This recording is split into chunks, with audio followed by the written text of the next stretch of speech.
Jeff, welcome to the podcast, my friend. Thank you. Appreciate you having me, Jimmy. Yeah, man, you have such a cool story, such a fascinating story. I always joke around that, like, I want to be the friend that is in the bank when it gets robbed or in the plane that crashes as long as I live. You know, my friends all think I'm crazy, but I just love a good story. And you have like the ultimate story, man. You got kidnapped for 43 days in Haiti. Is that accurate? That's accurate. That's accurate. You can have my story if you want, if we could somehow trade. Well, it's one of those things that obviously you don't want it to happen, but once you're on the other side of it, at least you know you survived something crazy, and now your ability to, deal with everything else in life. I'm assuming you have a appreciation, a gratitude for life that you could never have appreciated any other way. That's an understatement, but absolutely that is the case. I forget who I was listening to a podcast recently. It might have been you. It might also have been Casey. I don't know how to say his last name, Casey Ba, yeah. Yeah, Casey Baugh. They were talking about the interview guests talked about doing living eulogies where you invite all your friends and they eulogize someone in the group, right? And talk about them as if they were dead. I mean, they sing the funeral songs like they legit do it.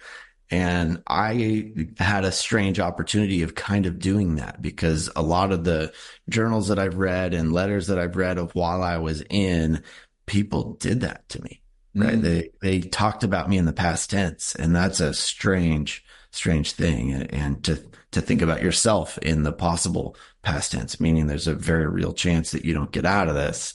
And it's no joke. But Yeah, I've done an exercise. My friend Bedros does this thing where they basically bought body bags. I went on Amazon and bought 50 body bags. I'm sure that hit me on some kind of list or something. But I was going to do this exercise where basically you kind of get in a body bag. You don't zip it up all the way and everything. And then you put a little dirt on you in a hole, and you kind of like experience like, damn, man, this is getting real. So I think anything you can do to kind of just give you a new appreciation for life. I think that exercise, the eulogy thing, sounds interesting too. But anytime. I feel like one of the bigger issues people have is they are just coasting through life. A lot of times we think this thing's going to go forever. It's like this is a test run or something. It's like, no, this is your one chance, and it goes pretty fast. Like, I'm on the other side of 40 now, and I can't believe it. But it's just like, I start doing these games. I don't know if you've done this, but you're like, okay, the time from me now to when I was born would put me at like before World War II if I went the other direction. You're like, oh man, Sure. It's not that far away. Yeah. Yeah, absolutely streamline your life. You get laser focused on what is actually valuable to you. What is the key moments that you want to create and recreate? Yeah, of course, it's that, and so I'll count that as one of the blessings of what otherwise was a horrific experience. Sure, and we'll get more into the story of the actual kidnapping and all that. It's an amazing story. You've done a cool podcast on it called 43 Days of to Freedom that anybody should go listen to if you really want to get all the details. It's an amazing story. But I want to back into it because me and you have a similar. It's funny. I didn't really know much about your story, but we had a couple things very much in common where we both had our lives changed by going to Haiti, and we both had our lives changed by becoming a part of Operation Underground Railroad. For me, 7, 8 years ago. In fact, the first time I went with OUR was to Haiti. And I had gone down there to work at an orphanage, which that alone had changed my life. And Sure. And so it's just kind of a fun connection that we have. So as soon as I started looking into your story, I was like, man, I want to really dig into this and talk to this guy. But before you ever got involved with OUR, before you ever went down to Haiti, maybe tell us like what you were doing and what drew you to this work and how you ended up working with all these nonprofits in the first place. Thanks for asking. I appreciate that. I grew up in, we've all got our own sob stories, right? I grew up in LA and, divorced parents, victim of violent crime. My parents got divorced and my mom got remarried to a scumbag abuser who eventually killed her when I was 14 years old. And that kind of threw me off. And whoa. You kind of glossed over that. Yeah. He literally killed your mother. Yeah. At 14 years old. Yeah. He ended up dying in prison, maybe 20 years later or so, something to that effect. So that makes you a pretty messed up teenager. And I certainly flailed quite a bit, but, tried to straighten myself out as best I could. It took the Army to do that. I joined the Army in 1997. I was in the Army from 97 to 01. I always joke it took a literal army to straighten me out, get me some discipline and get my life back on track, but it worked. Got out.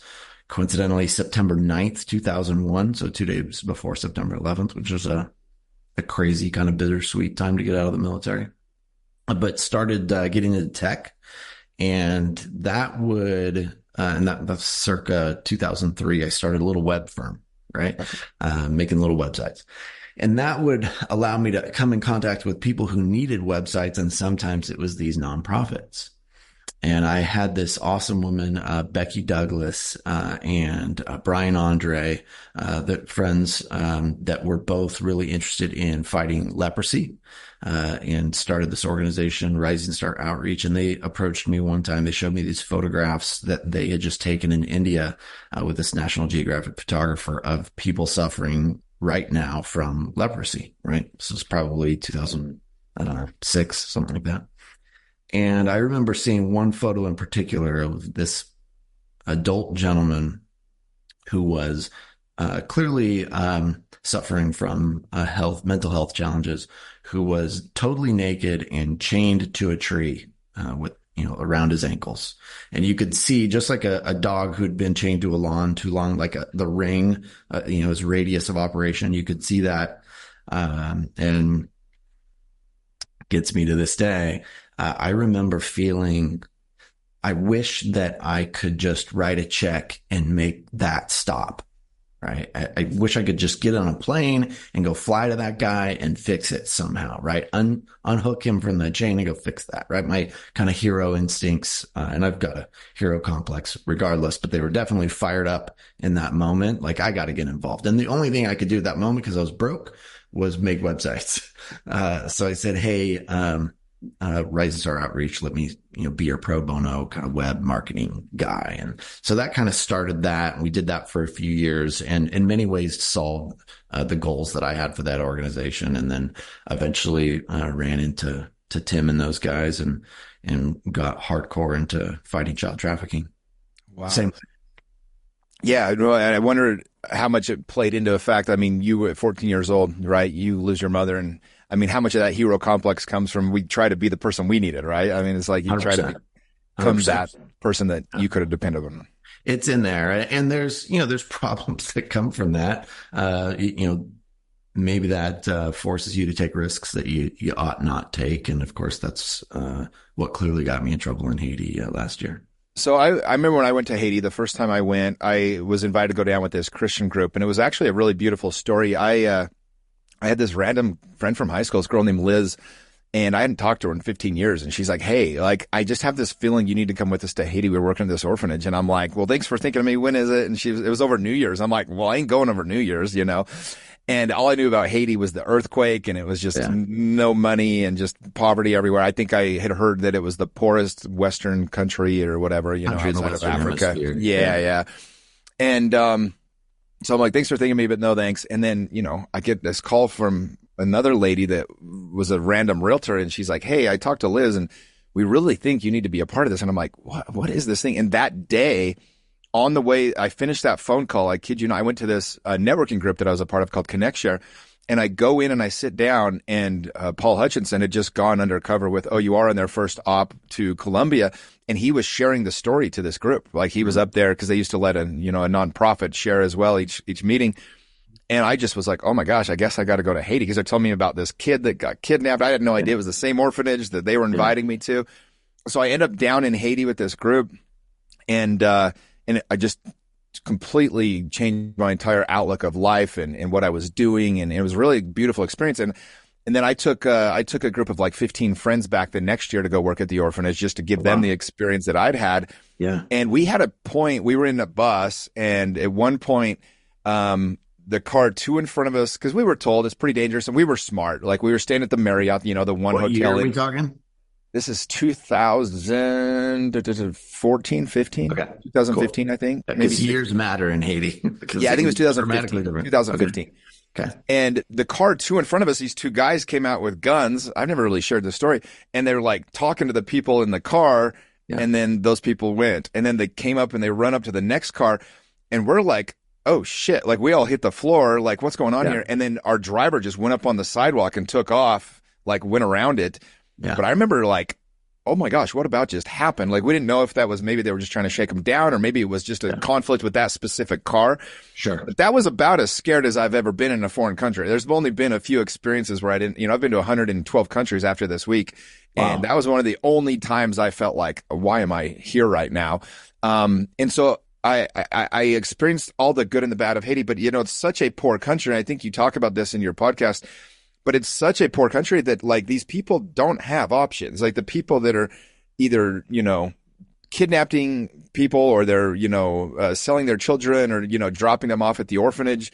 It's because they are out of options. And that's a very dangerous person to come across. And so I would love to hear how you got put in the situation you did and kind of let you just tell that story. I know you probably get sick of telling the story, but I'd love to really hear because Haiti is so close to my heart. It's a place that literally changed me. There was this little girl named Janicia, and she, I have a picture of her on my wall in my bathroom to this day, this little, orphan girl. And she just there was just something that in my heart just changed when I met that little child. And so it's a very beautiful, special place for me. And it's one of those places that I think people hear your story and maybe hear mine and they think, well, I'm never going to go there and help. And I want people to understand that like your average person traveling to these places, like, yeah, there's things to be careful of, but like, I want to hear what happened, your whole story, but also some of the beauty. Cause I think you still now you've dedicated a lot of your time and effort to working with Haitians, even though this happened. And I think it's important to start with that. Cause I don't want people to be scared of being able to go to a place like Haiti or helping out a place. Cause when good people stop helping, there's nobody left to kind of help them out. Yeah. Amen. No, thank you for that. Well, so just a note of clarification. Absolutely do not go to Haiti right now. All right. It's different than when I went, probably. Yeah. No, it's progressed dramatically since then. That's depressing to hear. No, it's horrific. I mean, the gangs took over the airport and the port and like, don't go. Right. Oh. Just a couple of weeks ago, they reopened the Port-au-Prince airport, and we've sent in the multinational security support mission, which is supposed to be a few thousand foreign troops, primarily from Kenya and a few other Caribbean nations, and others. But they've just started to trickle in. There's a few hundred, maybe 400 that have shown up, but there's been zero progress on the security front. The gangs have taken over probably 80 or 90% of Port-au-Prince. How long ago did that happen? Like, how did that happen? So, I would say as of 2020, 2021, it probably felt pretty similar to when you were there. Okay. Where, yes, it's dangerous. Yes, bad things happen. But if you pay attention, keep your head on a swivel, have a security team, you can get out of most things. And if things go bad, there's someone to call, right? Starting in 2021, the president was assassinated, Jovenel Moise. I happened to be there the day before. I was there on Saturday. He was shot late Monday or Sunday night. And then they shut down the airports and nobody could get out. And that sent the country into a tailspin because there's never been a new election. There's never been an elected official after that. There was a de facto prime minister, Ariel Henry, who was put in and has kind of been doing a whole lot of nothing since then, right? And you know what happens in a power vacuum. Somebody fills it, and in this case, it's the gangs. Yeah. And that's just been a snowball. Right. That's just gotten bigger and bigger, and resources become more and more scarce in Haiti. Even more scarce than they were. Because that was, again, I've been to a lot of places. That was probably the poorest place I've ever been. I mean, it was, there was no economy. There was no way to make money. I'd never seen anything like it. Yeah. And that's still the case, and only gotten worse and worse. And so one of the telltale signs for assessing a developing nation and understanding how poor they are is how many people are in what the UN calls extreme hunger, right? Or extreme poverty, or acute hunger. If you start hearing words like that, then you're really getting into trouble. And so Haiti's got, I want to say they're up to 5 million that are in this acute hunger state. Oh my gosh. Yeah, and that's almost half of the I was going to country. say that's yeah. So it's 8 or 9 million people in the country. I think they're up to 11 now, but it's terrible. So, and some neighborhoods worse than others.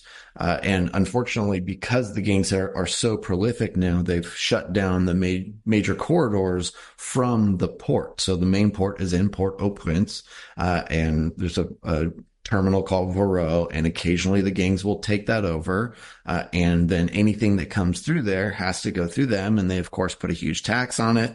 And that either drives the costs up double or even triple, or they just don't get through at all. Right? And that includes fuel, that's food, that's everything. And then different gangs, there's got to be a few hundred major gangs in Haiti altogether. But those gangs, they take over different corridors getting from that port. So you've got one gang who can own the port itself. And once they let it through, now you've got to get to your part of the country. And Which makes it tougher because you can't just become friendly with one gang. There's so many different ones. Is that part of the problem? So if you're in one city, you probably just have to deal with your local, right? Whatever it takes to get it to you. So there's choke points, right? So count the choke points between you and whatever you're trying to get. And that's how many games you have to pay. And so if you're in a place like, say, Jacmel, which is in the South, a normally peaceful place, and it is currently not gang occupied, your food is 3 times as much as it should be, right? Gotcha. And that might not be a problem for the middle class, but if you were already at risk of starvation, now your food just tripled. There's no chance you're going to get food, right? Yeah, Your yeah. aunt or your uncle who used to kind of hand you down food because they had some form of tiny income. Now they can't barely feed themselves, and they definitely can't help you, right? And that's Well, why people die. okay. So how long ago were you there, or when did the kidnapping take place? What year was that? And what month was that? Just last year, April 12th, And what were you doing down there this time? So we were doing a food distribution. Most of my work down there is more long term. We're trying to solve the whole country. We're really trying to fix it, right? We're not trying to put on band-aids. And to do that, you have to have a much longer view and an economic outlook. I won't bore you with all of that. But because people were just dying left and right, we started to kind of say, all right, we got to shut our mouths, stop talking about the long term, because all these people we're trying to help are going to be dead before we solve their issue, right? They have a problem right now, and can we help? And we were one of the few organizations who was willing to bring food into dangerous areas. Right. And so we would partner with the World Food Program and say, okay, where do you need us? We've got X thousand pounds of food. And luckily, the Church of Jesus Christ of Latter-day Saints saw what we were doing. They donated, I want to say it was like 500,000 pounds of food to start distributing. And we went through a dangerous area to go distribute that food. We had kind of paid the toll to the gangs to get through that dangerous area. Went down to the south of Haiti, did our distribution, went well. We were on our way back, and we got picked up. For whatever reason, that same gang that led us through the first time couldn't resist the temptation on my way back. Wow. So the same people that you'd already been friendly with enough. Yeah. And is it when you're down there, I mean, you're bringing food to their people, like, is that factored in for, like, usually they leave you alone because they can see that you're there helping?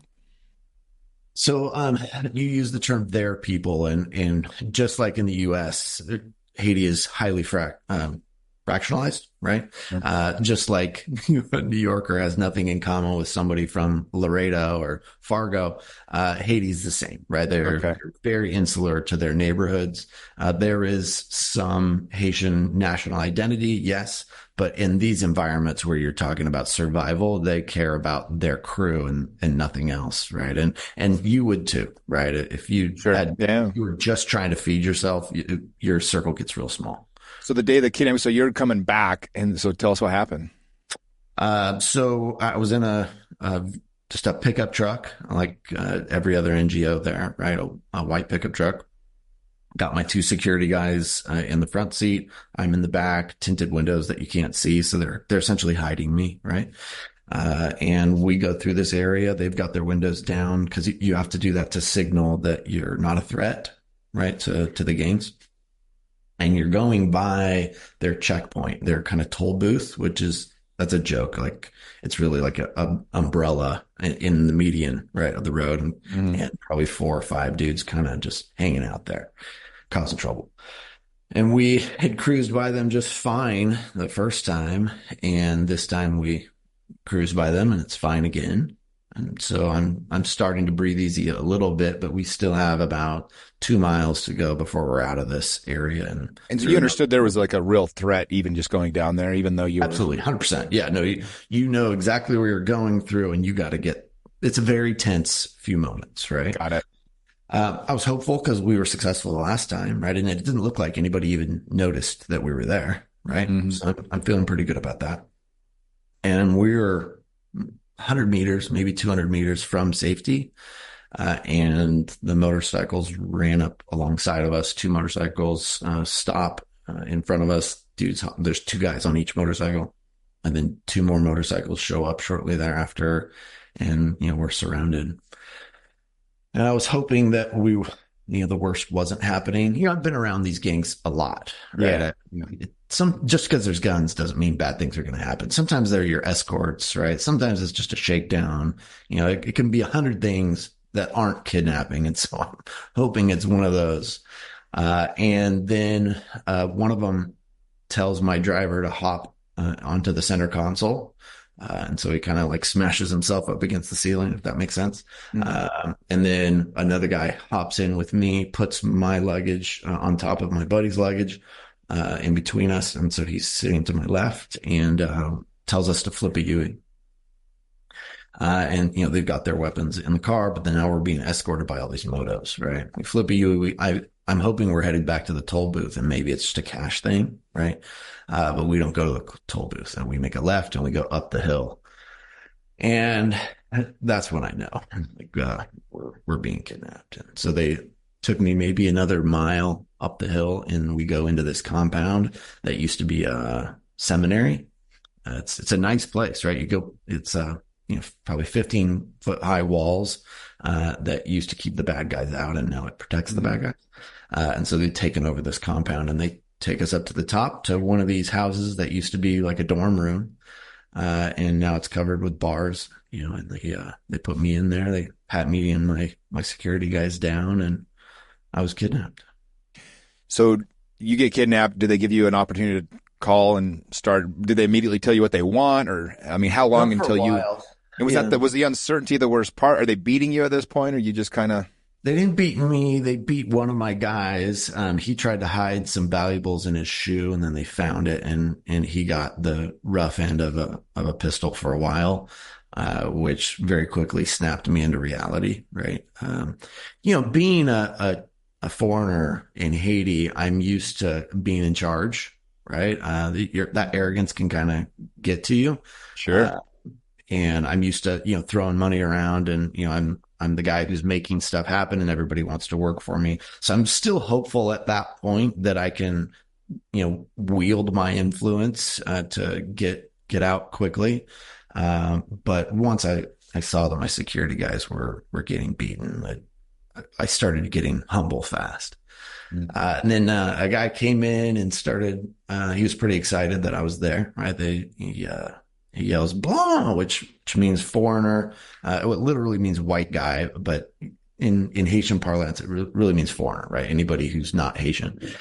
But he's excited, right? He's gloating, and he pulls me out of that room and he sticks me in another room. And to my surprise, there were 2 other Americans in there, Haitian Americans, but American citizens.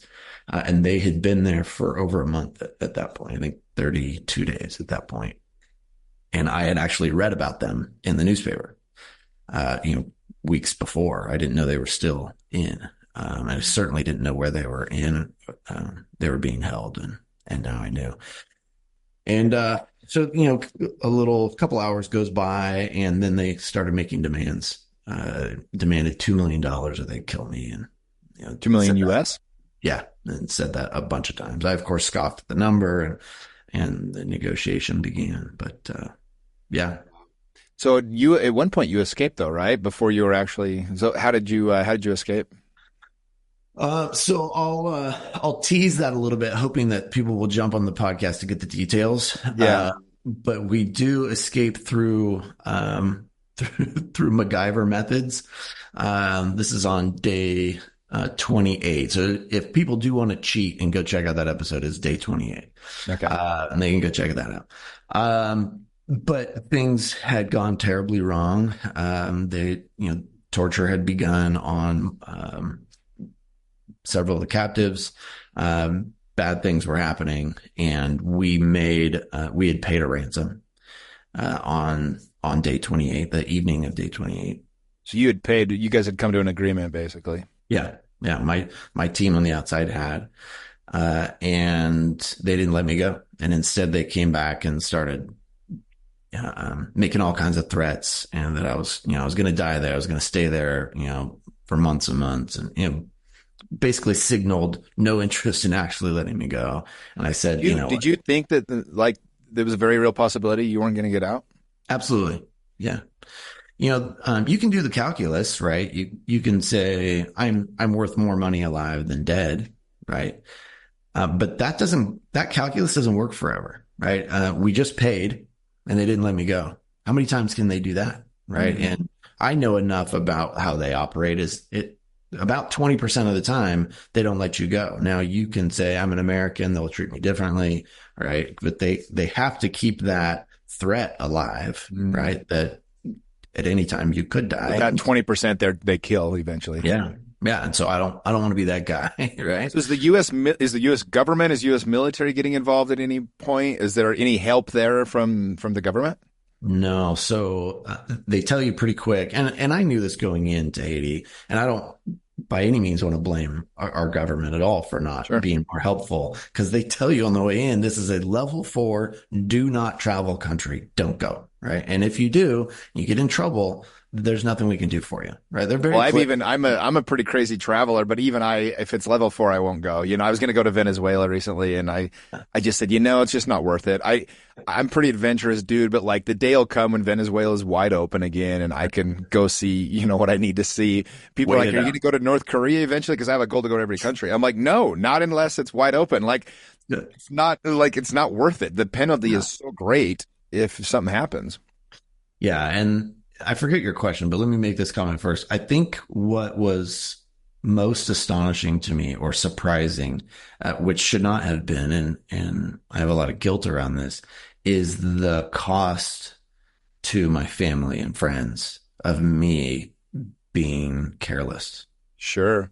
We can all, argue, and I can try to defend myself that I was there to do a good thing, and I was trying to rescue people, and that was my purpose for being there, but I could have been much more careful in my doing that. Right. And in fact, on that very trip, I had already decided I wasn't needed. I had set up the organization sufficiently to where I didn't myself need to do it. We could get these things done. And obviously I was one trip too late.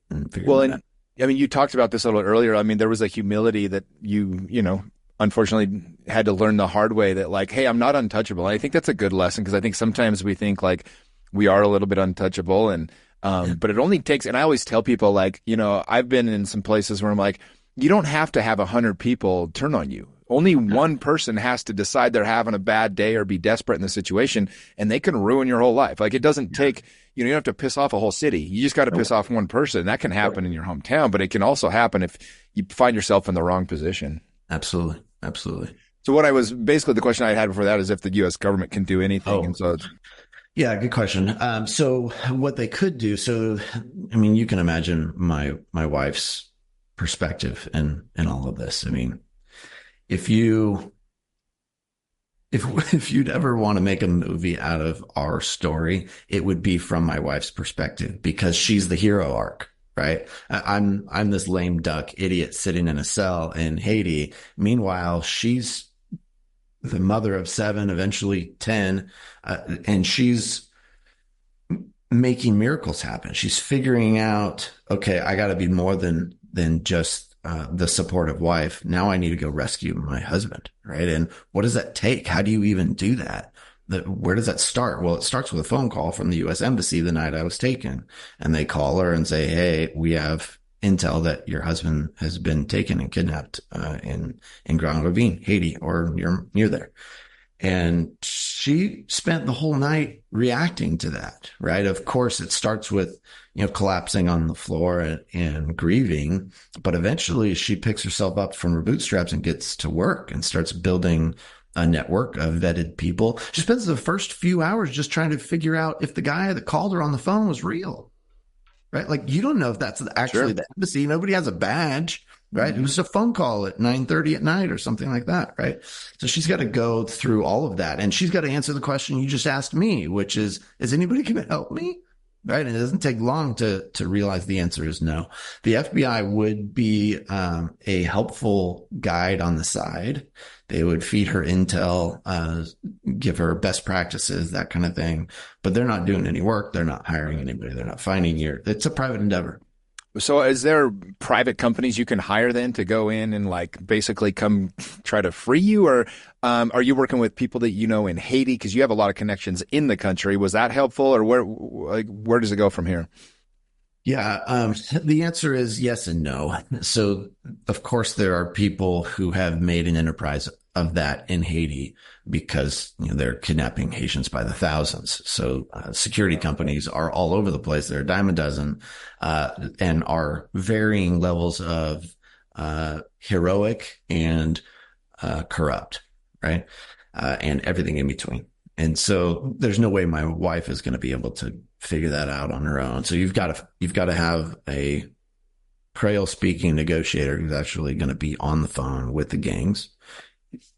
You need a talented expert in negotiation to begin with, right? Then you need a whole bunch of intel and a set of logistics capabilities in country that can actually deliver a ransom or put on what I'll call non-monetary pressures on the gang, because there's a lot of political leverage that you can utilize when you're down there, and all of that needs to be figured out, and then you need to put that team together. You need to vet them, right? Feel comfortable about that. Sorry if you can hear my children outside. My wife did all that, right? It took probably 10 days or so to kind of get all that really dialed in. But she did it. And then, I didn't learn until somewhere around day 34 or day 35 day 34, I think is what it is. I get on the phone with Mary. I've talked to her on like day 5 and then 35. So I don't talk directly to her for all that time, right? And the worst part about being kidnapped is what you're imagining is happening at home. Sure. Right? Like what you are in effect doing to your family, right? And you imagine the worst, right? Because who knows, right? When I lost my mom, that did terrible damage to my family emotionally, right? And what am I doing to my family? Like, what's happening back in South Florida where I live, right? And then I get on the phone on day 35 and I talk to my wife for the first time.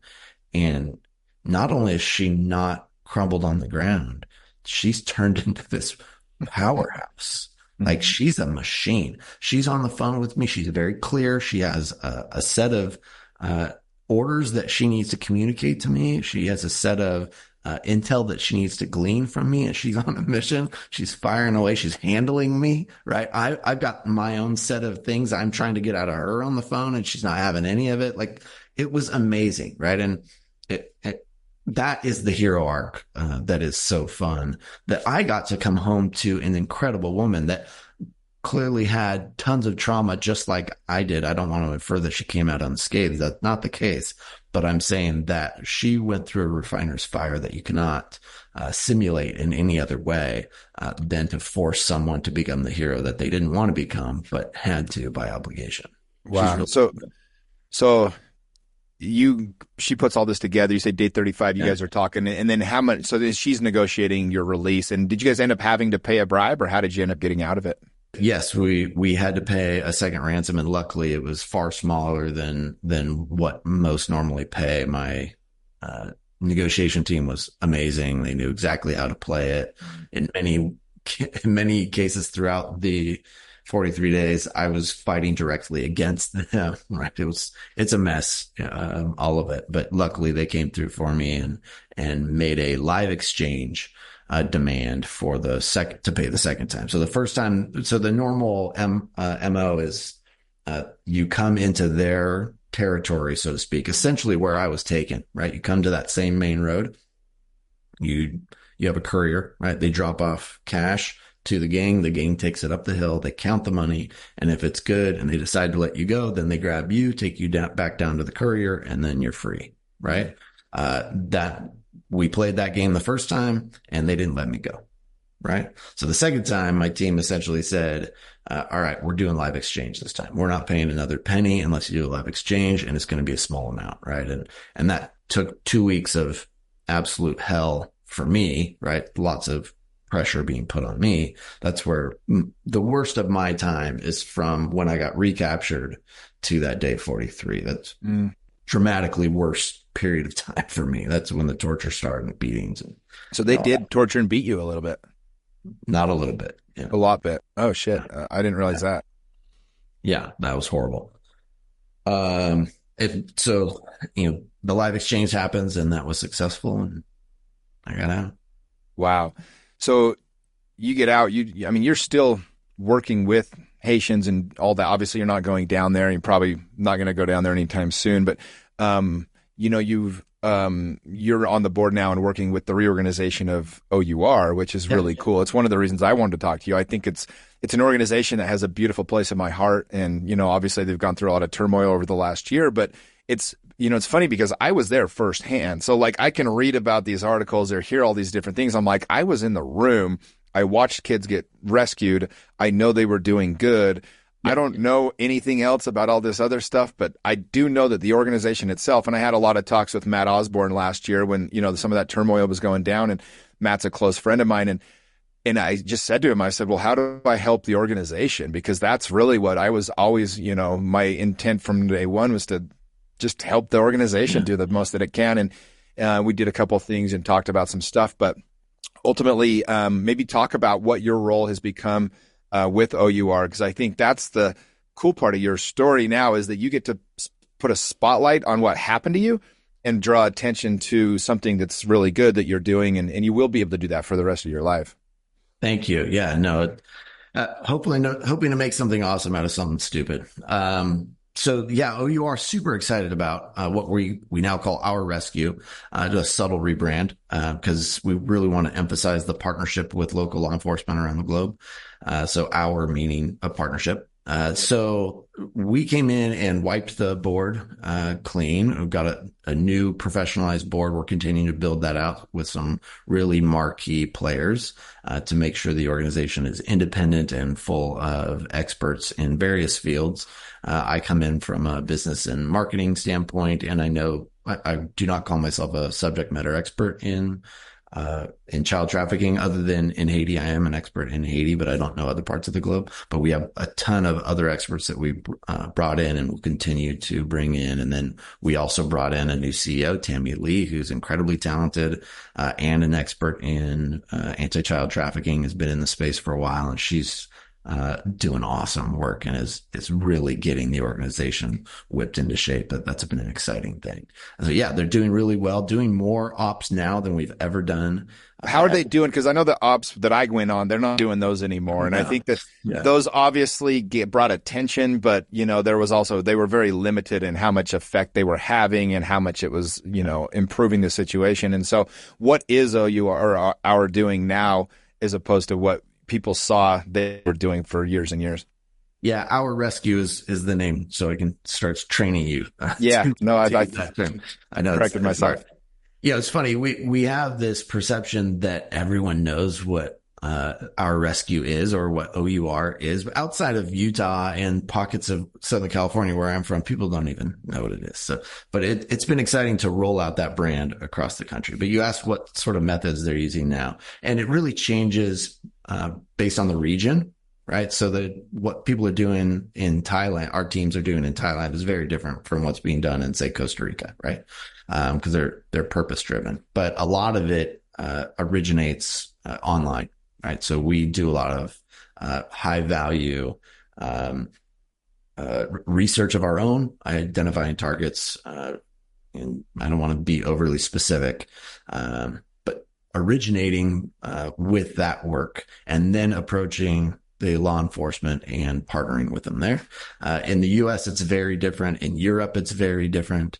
But what is consistent about all of those is they're very close ties with local law enforcement. There's no more rogue. There's no more, a freelancer thing. Like that's not a thing anymore. It's kind of interesting. I've been watching on my TikTok, it'll pop up on the feed sometimes, but like, there's these dudes that'll just go out and they're trying to capture people themselves. And they, I don't know if you saw the dude that caught the Hollywood director a couple of weeks ago or whatever. I didn't see that.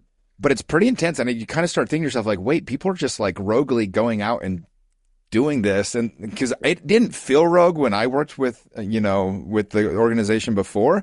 Yeah. It felt like it was very organized. It felt like everything was more like, and everything was through the local federales. Like every op we did, we would meet with the federal police and they would, give us basically, here's what we need. Here's what we're trying to do. Here's information we need to gather, in photos and videos, if you can, of the people. And it was very much organized. So it always felt very much like we were doing it through the country and the local law enforcement. It was just always out of country. But I see people online just like making these. I'm just, man, somebody's going to get shot. Like it's pretty risky business, I guess. And so it's good to hear that, with the reorganization, I was very happy to hear as that's all happening.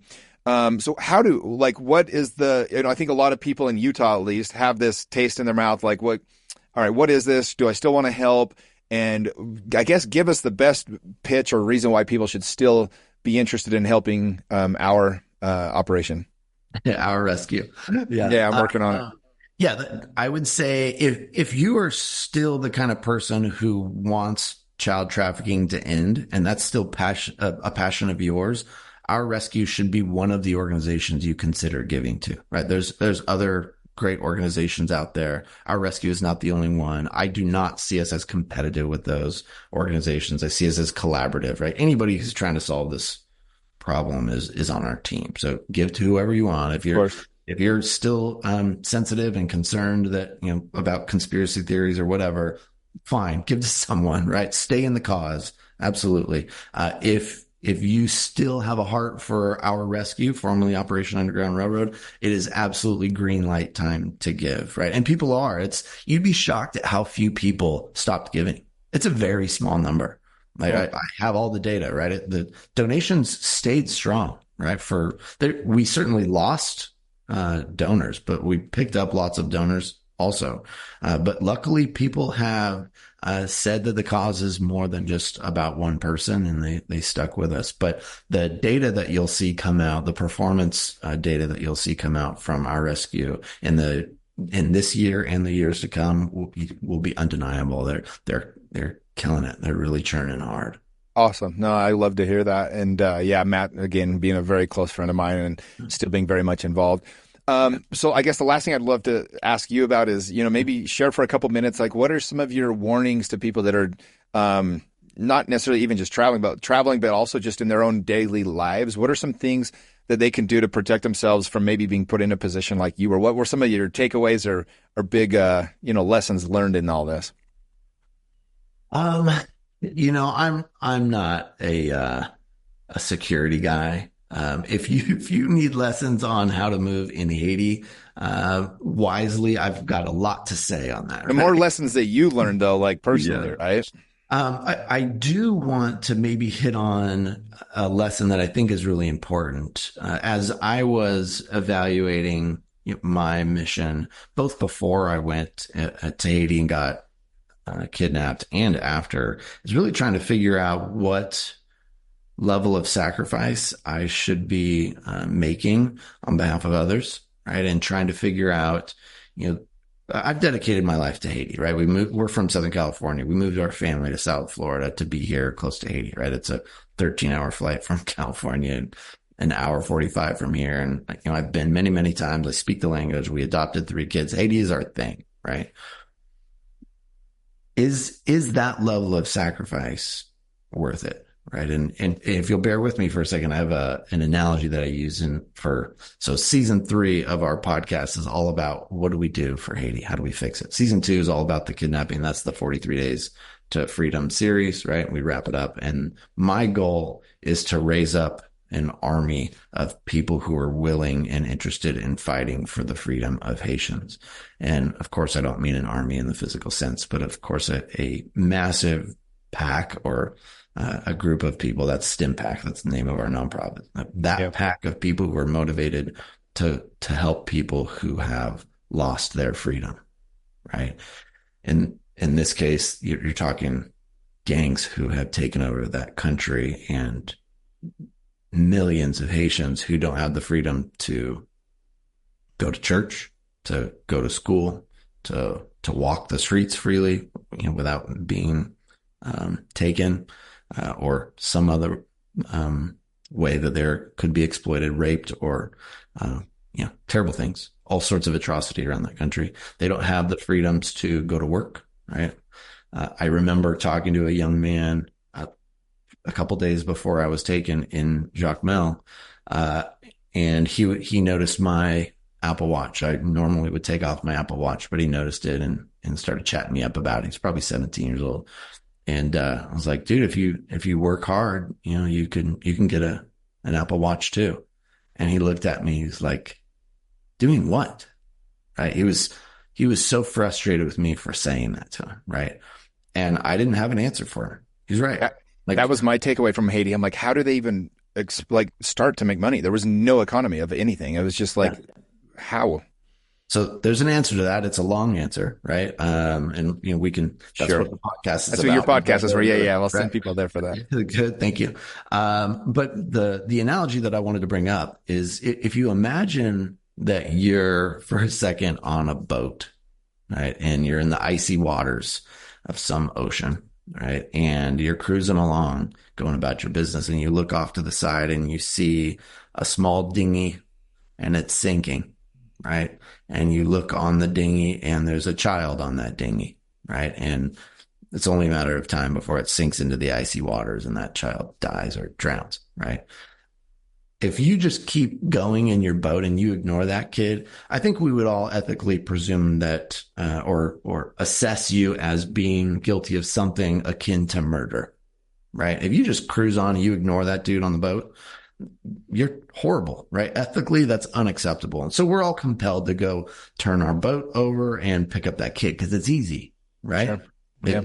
The cost benefit ratio there is steeply in favor of doing that rescue, right? Mm-hmm. But if we change the equation a little bit, right? Maybe that's not a kid who's full of, potential and can live a grand life.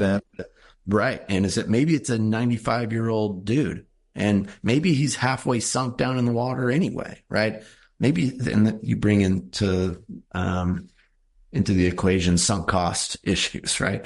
And so now am I obligated to go get that guy, right? What if it's storming? What if he's a mile away and I'm in a rowboat, right? And my knuckles are cold and, maybe I'm going to die. Maybe there's 10 people on that boat and they're going to sink my ship, right? So now we've got risk, right? Cost issues, benefit issues, and risk issues. That's the problem with Haiti is people think it's that. They think it's the 95-year-old dude with 10 other people, and it's storming. And so it's too high of a cost and there's no benefit and I'm at risk, right? And my argument is it's neither end of that spectrum. It's somewhere in the middle, right? There is a decision to be made there. It is not by default that Jimmy Rex should feel obligated to put on his cape and go rescue Haitians. That should not be an easy choice because it isn't, right? But as you become an expert at Haiti, and if you spend time with me on season 3, you will become an expert on what is the current situation on the ground in Haiti and what are the very high likelihood remedies for those situations. You can then decide where you belong in that remedy, right? How can you jump in? Is it appropriate for you to jump in? Do you have the time and resources to contribute to that effort in some way, shape, or form? And that'll be on me to make that argument to the listeners and help them see themselves in somewhere in that solution. Well, that makes a lot of sense to me. One of the reasons I felt comfortable to go undercover and start working and doing this was I said, I'm a single guy. Nobody's depending upon me. You have 7 kids, 10 now. It's like you put a lot more out there on the line than I was because of how many people were dependent upon you. It was like if I got kidnapped, and it was like, yeah, I would be like, oh shoot, like I'd have family and friends trying to figure it out, but nobody's like dependent on me, And so that was part of my own analysis of why I felt comfortable even going and doing it. But I love that analogy. And I think, anybody would learn and benefit greatly from checking out your podcast, from listening about this, to just understanding it. I think one of the things about the world, Jeff, is, you hear about Haiti. I would bet 6 out of 10 people couldn't point it out on a map, probably higher than that. Yeah. I bet 8 out of 10 don't even know that it's connected to the DR, most people have no idea that they, anything about it. And I think there's just something about being able to understand when you travel or when you go see these other places, it just makes it real. Like it's a real thing. This is happening right now. And if you can do something, if you can, then you should, or if you can, then maybe, it's worth considering. And the name of my company is, We Are the They. It's like the whole premise came from an op I did with OUR.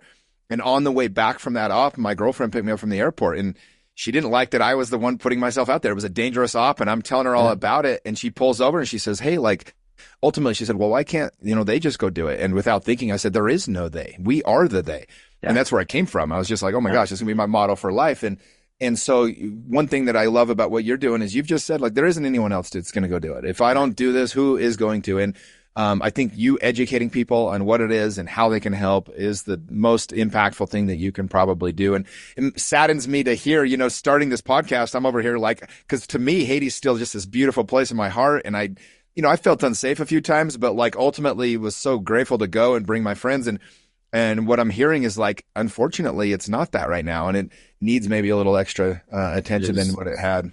It is so much worse. It's hard to explain to people how bad it is. This story will make that poignant. So I come back from Haiti last year after being kidnapped, right? And I'm a wreck, right? For a while, I'm a wreck, right? And, I'm trying to get healthy, and, it took probably about a month or so for me to seem normal, right? And feel normal.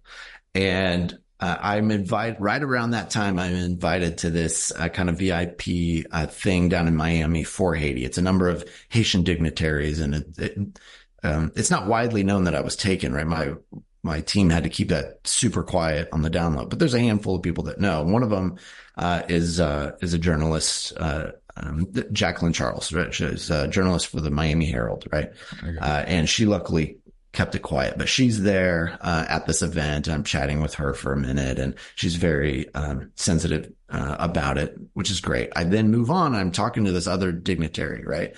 And we're chatting, and it comes out that I was taken, that I was kidnapped, right? And I don't know why I shared it. Maybe I wanted some sympathy. Maybe I wanted some credibility around my perspectives on it. Was a Haitian security focused kind of conference or symposium, right? And so I wanted some credibility around, hey, I know what I'm talking about when it comes to Haitian security issues, right? And so I drop it. I drop that on this guy, right? And thinking he's going to respond sympathetically, but he most certainly does not. You know what his first reply was? He says, so I hear that's a pretty good weight loss program. It's it took my breath away, right? Because not only am I not getting sympathy, this guy has a quip at the ready. He's got a kidnapping joke, right? Who has kidnapping jokes?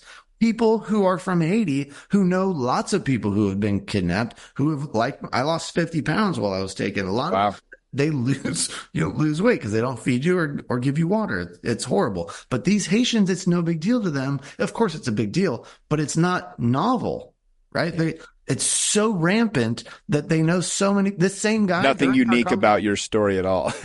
No, during our conversation, the same guy is tracking his mom who's in Haiti. She refuses to leave, but she's going to the grocery store. So he's tracking her on his phone to make sure she gets home. Wow. Right. Without getting kidnapped. Right. That's Haiti today. Right. It's horrific. And I thank you for having me on to let me try to beg people to pay attention to it. Yeah, no, I appreciate it. And it's such a story worth telling. And I think there's I'll let people go to your Instagram and your podcast to get more details, but there's some very important reasons why it matters what's happening in a country like Haiti for people here in America that we didn't really get into or touch on, but national security issues with the United States. And, they're working closely with, Russia and China and some of these other countries. And so it is important to our everyday life here in the U.S. that things do get better in Haiti as well. Is that fair to say? It's absolutely essential. Yeah. There's a guy in my neighborhood. I won't say his name, but he's like the most curmudgeon-y, selfish dude, right? Like super baller guy, right? And he's like the quintessential like cynic to me that I think about. And I try to argue in my mind against this dude. Can I get him to care about Haiti? Right? Can I get that guy to care about Haiti? And there's actually a stack of reasons why that guy should care about Haiti because they're self-interested, right? So if you're the most jerk-fest, self-interested dude, you've got a host of reasons why you should be interested in helping Haiti. And if you're an altruist, there's a stack of reasons why you should care about Haiti. Right? Take some education to understand either of those and everything in between. But absolutely, there's many reasons to go around for making sure Haiti is at least on their feet, right? We don't need them to be rich, but if we can get them like their neighbor, the DR, it helps the whole region. And by the way, you got to be the hero for 11 million Haitians. That's beautiful. Well, for people that want to hear more of the story, they want to learn more about you, Jeff, where is the best place to send them? So you can go to our podcast. You go to the website, stimpack.org. You can find us on Instagram and X at StimPack_Haiti. StimPack_Haiti. But awesome. Love to see you guys. Thanks, Jeff. I appreciate you, man. Thank you, Jimmy. Keep in touch. Appreciate you having me on. Likewise.